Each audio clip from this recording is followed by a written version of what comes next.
ఏదైనా ఆపేసాడు అంటే, ఆపేట్లా అంటే నీకు కొద్దిగా బుర్ర ఉంటే వెంటనే ఆగిపోతావు.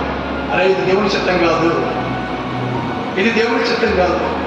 అపోస్తలుడైన పౌలునే దేవుడు ఆపేశాడు. నువ్వు ఒక లెక్క, నేను ఒక లెక్క. చదువు అపోస్తలుల కార్యాలు ఎక్కడ దేవుని ఆత్మ అతన్ని వెళ్ళనివ్వలేదు. చెప్పొద్దని పరిశుద్ధాత్ముడు వారిని ఆటంకపరిచినందున యేసు యొక్క ఆత్మ.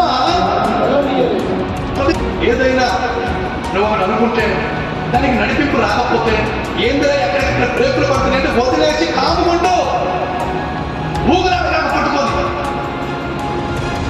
నీ సొంత ప్రయత్నాలు అసలు చేయగాక, ఎందుకంటే నీ పనులకు భంగం కలిగే